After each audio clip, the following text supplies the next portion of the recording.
Bonsoir et bienvenue sur Tandem TV. Ce soir, j'ai le plaisir de recevoir dans Art Connection un artiste bourré de talent qui fait aussi bien de l'abstrait que de la pixelisation.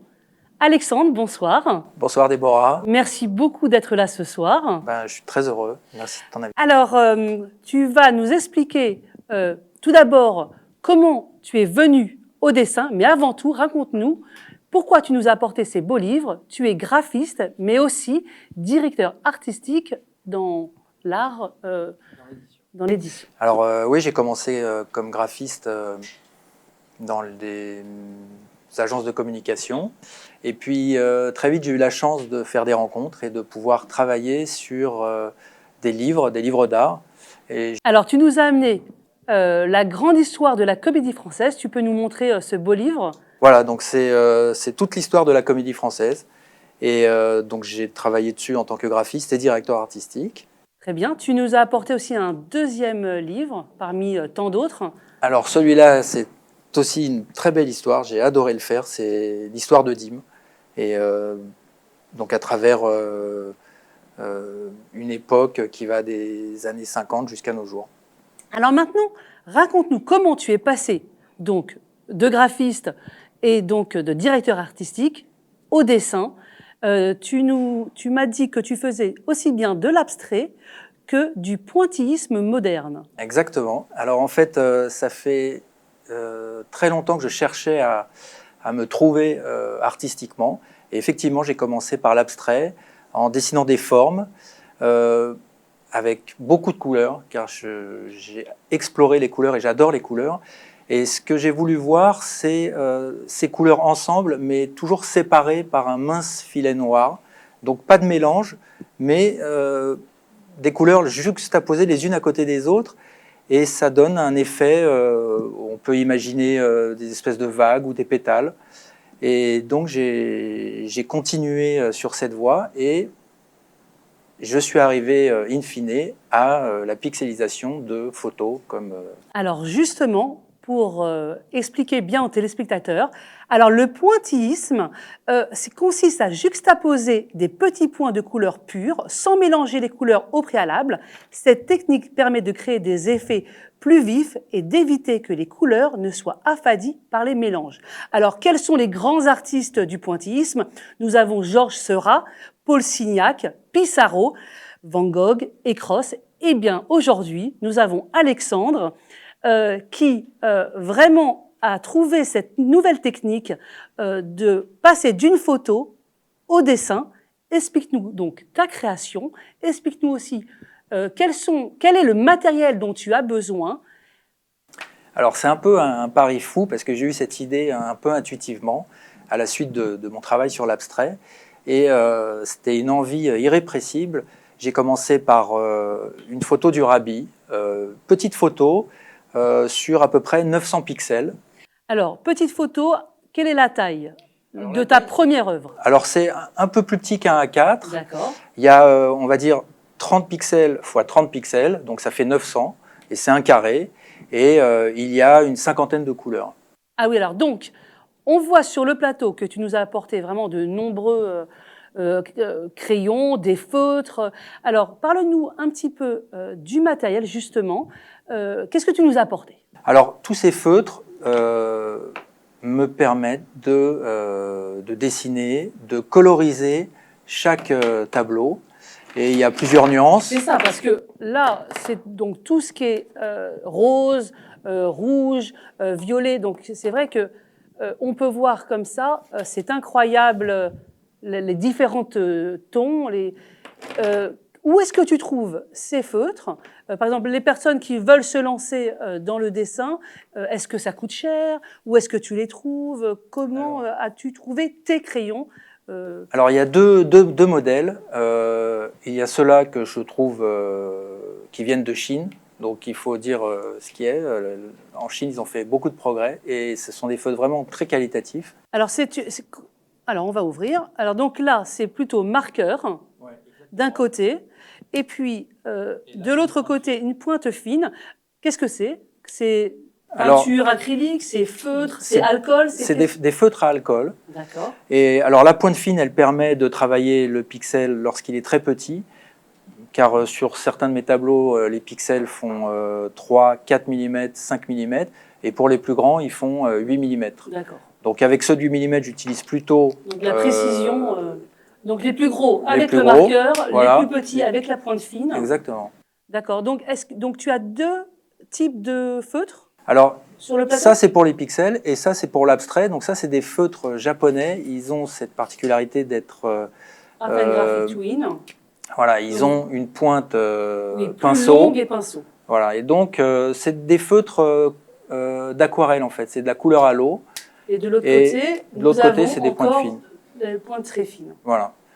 Je peux utiliser les deux en fait. Il n'y a pas de règle. L'idée c'est vraiment de jouer avec les couleurs.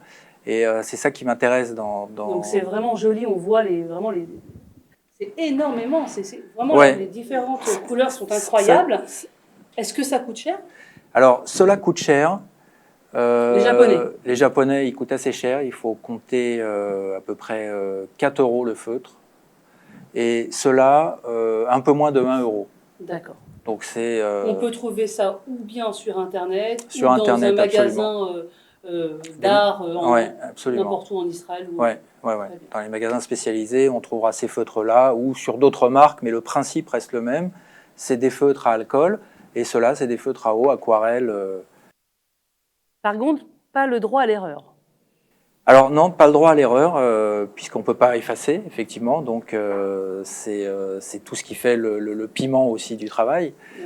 Quelles sont, en fait, comment viennent tes idées, ton inspiration pour trouver ta future toile? Alors, ça me vient au fur et à mesure. J'ai commencé par l'Arabie, et puis après, j'ai très vite voulu faire des stars.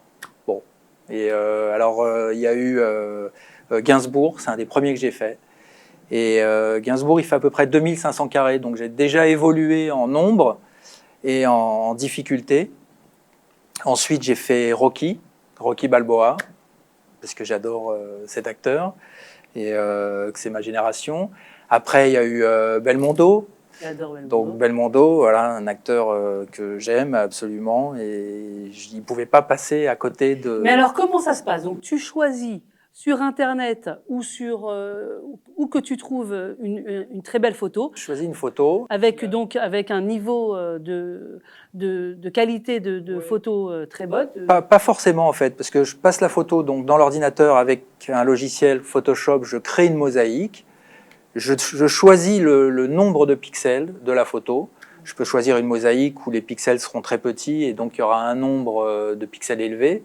Et ensuite, je fais tout un travail sur un autre programme, un autre logiciel d'ordinateur, où je colorise un par un les pixels, en prenant une référence avec les couleurs que j'ai en réel. Ah oui, donc tu travailles vraiment énormément sur l'ordinateur, et après, c'est très minutieux. Chaque petit carré a une référence avec les couleurs que tu as. Exactement. Et je dois donc la reproduire sur le papier réel, en fait. Et effectivement, la difficulté augmente au fur et à mesure que la taille du tableau augmente, en quelque sorte. Là, il y a à peu près 10 000 pixels, donc il y a une manière de faire, il y a une autre approche. Et alors, combien de crayons, combien de couleurs différentes sur ces tableaux? Alors là, il y a, je dirais, 90 nuances différentes. Alors, ce qui est intéressant, c'est que plus on s'éloigne de l'œuvre, plus on voit vraiment le dessin bien fait, quoi. Exactement. Si on se rapproche, on le voit à peine, on comprend à peine l'image, et plus on s'éloigne, là, on distingue bien le dessin. Et c'est ça le but que j'ai voulu produire. En fonction de certains tableaux, on distingue plus ou moins bien. Par exemple, j'ai fait une photo d'Apollo, Apollo 11, donc on voit Armstrong sur la Lune, avec l'astronef à côté. Et la photo est très claire, elle est évidente. Et quand elle est pixelisée, alors quand on la voit de près, c'est évident effectivement, mais quand on la voit de loin, il y a un éclairage différent. En fait, la photo, on la redécouvre à chaque fois. Alors là, on la voit avec à côté la photo et le dessin, et donc on peut voir vraiment la distinction. Il y a aussi un autre tableau où on peut voir... C'est celle du rabbi, du Farbrengen du rabbi, en fait. On voit le rabbi dans la grande synagogue à Brooklyn, avec, il y a 80 personnages, il y a 80 de ces talmidim, de ces élèves, et le rabbi qui se tourne vers nous et qui sourit. Donc là, effectivement, aussi, c'est un travail assez monumental. Et alors, justement, combien de temps tu peux mettre pour faire comme ça un tableau comme celui-là, ou même le rabbi qui est énorme, quoi? C'est variable en fonction de la difficulté, je dirais entre 20, 30, 40 heures, voire 50 heures pour les plus grands. Chaque tableau, c'est un peu un défi, il n'est jamais le même, c'est jamais identique. Et j'ai fait, donc, pour la petite histoire, j'ai fait le rabbi, mais avant j'ai fait une photo de la libération du camp d'Auschwitz, parce que en fait, j'ai ressenti le besoin de parler de l'histoire. Et cette photo, elle m'a marqué depuis des années. Ah, donc tu avais vraiment envie, tu l'avais enfouée en toi et il fallait que tu la sortes. Maintenant que j'avais la possibilité de le faire, donc je l'ai traduit en images et en pixels. Et cette photo, elle fait 26 000 pixels. Comme celle du rabbi d'ailleurs. Les deux sont à l'identique. 26 000, alors combien de couleurs? Alors, non, parce que le rabbi, avec tous les autres rabbins, c'est beaucoup noir, blanc, gris. Mais il y a quand même du beige. Il y a du beige, exactement. Donc il y a toutes ces nuances, par exemple, toutes ces nuances de gris. Là, il y a à peu près une quarantaine de couleurs. Alors justement, là, on peut voir dans ce tableau énormément de beige, de gris, de rose pâle. Si jamais, selon ton ordinateur, tu t'es trompé d'un ou deux carrés à droite ou à gauche, c'est pas très grave. Non, à ce niveau-là, il y a à peu près 10 000 pixels, 2, 3, c'est pas grave du tout. Ce qui est plus embêtant, c'est vraiment au niveau du visage, et il faut que ça soit très minutieux pour les yeux, pour la bouche, pour vraiment le détail du visage. Ouais. D'ailleurs, effectivement, c'est une très bonne question, parce que lorsque j'ai des visages à réaliser, je commence toujours par les yeux, pour être sûr de ne pas me tromper, et je continue tout autour. D'accord. Alors, et pour ce genre de tableau, tu commences par quel côté, comment? Alors, là, pour celui-là, j'ai commencé tout simplement en haut à gauche, et puis je vais vers la droite, et ensuite je redescends.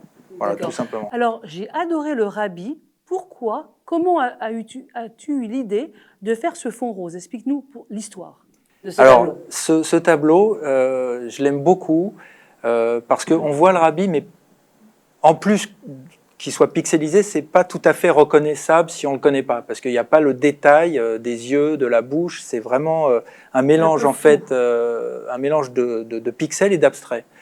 Et alors pourquoi le fond rose? Parce que j'ai appris il y a longtemps que le rose c'est la couleur des tzadikim. Pourquoi? Parce que dans la tradition hébraïque, il y a des valeurs fondamentales qu'on appelle des vertus. Et parmi ces valeurs, il y a le chesed et la gvoura. Donc le chesed, c'est la miséricorde, la charité, et la gvoura, c'est la rigueur. Et la couleur du chesed, c'est le blanc, et la couleur de la rigueur, c'est le rouge. Et donc le mélange du blanc et du rouge, ça donne du rose. Voilà, pour la petite histoire. Donc, voilà, et donc chaque fois, il y a une petite explication comme ça sur chaque... Oui, j'aime... Je suis inspiré à la fois artistiquement, mais il y a aussi une dimension spirituelle, et notamment sur la photo de la libération du camp d'Auschwitz. Il y a quelque chose qui s'est passé qui m'a surpris moi-même. J'ai commencé à faire le cadrage de la photo, et j'ai commencé même à dessiner. Donc j'étais prêt, j'avais fait tout le dessin sur l'ordinateur, des heures et des heures, et quelque chose n'allait pas. Et j'ai décidé de changer le cadrage de l'image, donc de rajouter des pixels.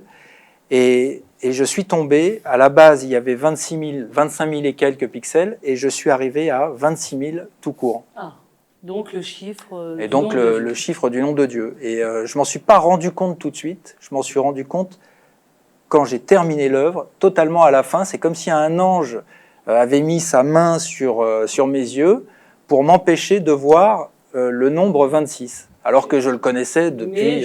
Mais jusqu'à la fin où ça s'est dévoilé. Exactement. J'ai terminé le dessin, et là, j'ai eu un déclic. J'ai vu que c'était 26 000. Très bien. Alors, tu as fait donc pas mal d'hommes célèbres, que ça soit chanteurs. T'as Alors, Mick j'ai Jagger. fait Mick Jagger avec ces trois acolytes, en fait. J'aime Mick Jagger. Bon, c'est un chanteur extraordinaire, son énergie, donc voilà, il m'a inspiré. J'ai fait, T'as fait aussi Bob Dylan. j'ai fait aussi Bob Dylan, que je connais moins, mais je ne sais pas pourquoi, j'aime cet homme. En fait, tu commences une série en fait de stars. Voilà. En ce qui concerne donc l'actualité, tu as fait donc tout ce qui est actualité juive. Tu as fait aussi donc aux États-Unis avec Apollo. Ouais. J'ai fait, alors concernant l'actualité d'Israël, j'ai travaillé un tableau que j'ai appelé Les sionistes. Et en fait, on y voit Ben Gurion, Golda Meir, le Rav Kook, Herzl et Begin. En ce qui concerne aussi les personnages célèbres du monde judaïque, tu as fait aussi Baba Salé. Exactement, j'ai fait Baba Salé. Là aussi, c'est une inspiration.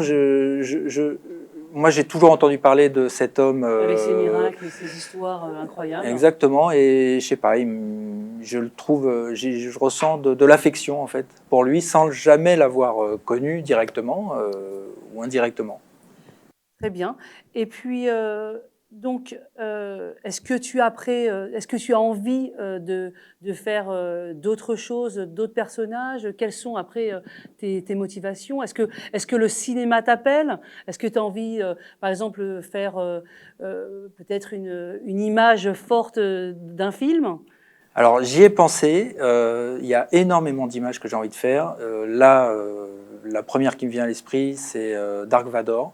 J'ai envie de faire Dark Vador, mais là c'est un vrai défi parce que c'est du noir, beaucoup de nuances de noir, et il y a des complexités à faire, à découvrir. Et en fait, à chaque fois que je fais un tableau, c'est comme si je recommençais dès le départ. Autant pour le nombre de pixels que les couleurs qui sont amenées à être que je dois mettre en place, parce que je peux passer de 50 à 100 couleurs différentes. Là, je viens d'en finir un, je l'ai apporté, c'est la carte d'Israël. Alors, voilà, montre-nous cette carte. Là, il y a plus de 100 couleurs. Ah oui. Et il y a 19 950 pixels exactement. Oui, c'est vraiment un travail de titan. Alors, tu travailles avec de la musique, comment ça se passe? Je travaille en musique, j'écoute en général la musique israélienne, parce que j'adore les chanteurs israéliens, que ce soit des années 50 jusqu'à maintenant. Mais j'écoute aussi la radio, tout simplement. Mais il faut quand même quelque chose. Il faut une ambiance, ouais. Et alors, est-ce que, par exemple, si quelqu'un vient et t'apporte une photo d'un enfant ou d'une famille, est-ce que ça t'intéresserait de faire ça, ou tu restes dans le monde artistique et on te passe pas commande? J'y ai pensé, je pourrais le faire. Je l'ai fait pour ma famille, j'ai fait des portraits de personnes qui ont disparu et ça a plu, bien sûr.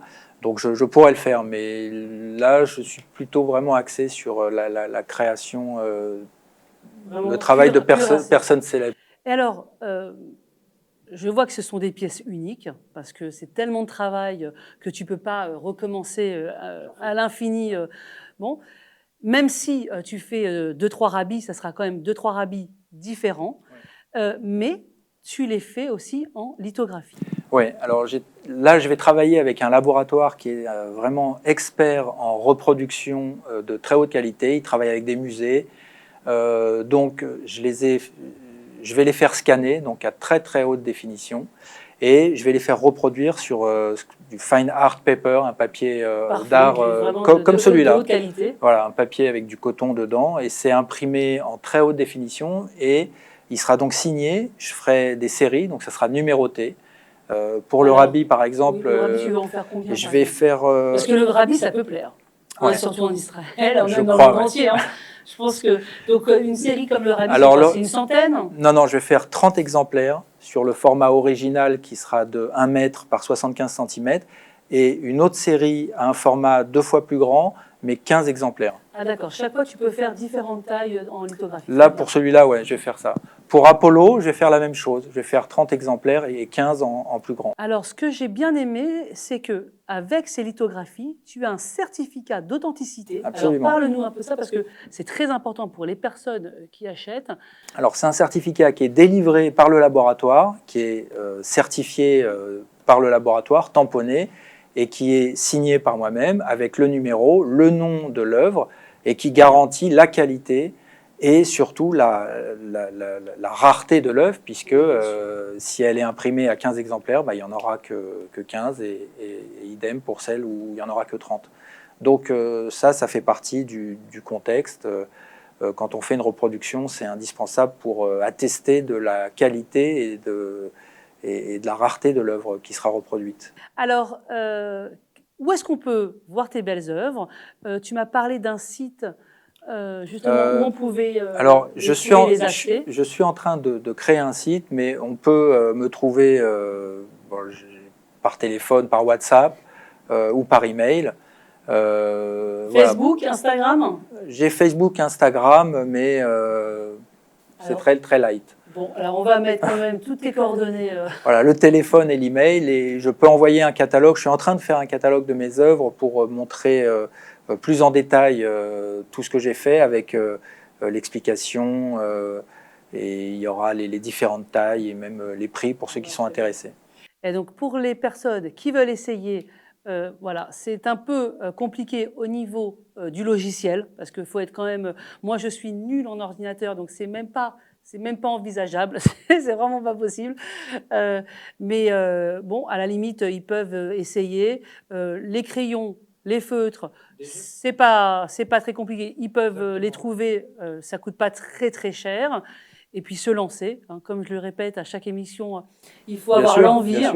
Il faut avoir la patience, parce que là, pour le coup, c'est un boulot vraiment très minutieux et qui demande voilà, du temps, de l'amour et puis voilà, du plaisir. Voilà, toujours travailler avec le plaisir. Écoute, Alexandre, j'ai adoré ton travail. Merci beaucoup. Comme je t'ai dit, ça change de tout ce qu'on trouve en ce moment. Je n'ai pas encore vu en galerie ce genre d'œuvre. Et j'espère vraiment que tu vas percer. Merci et beaucoup. que tu vas même cartonner, parce que il y a des tableaux extraordinaires. Et puis, ce coup de faire des lithographies, pour ceux qui ne peuvent pas se permettre d'acheter et d'avoir quand même quelque chose de sympathique chez soi, c'est une très bonne idée, surtout que la qualité de papier est incroyable. Écoute, voilà, merci infiniment d'être venu. Merci à toi, Déborah. Et puis, voilà, une bonne continuation. Merci beaucoup. Voilà. Écoutez, j'espère que cette émission vous a plu autant que moi. Rendez-vous le mois prochain pour un nouvel artiste, un nouveau concept, une nouvelle technique. Et en attendant, restez sur Tandem. À bientôt. Au revoir, Alexandre. Au revoir, Déborah.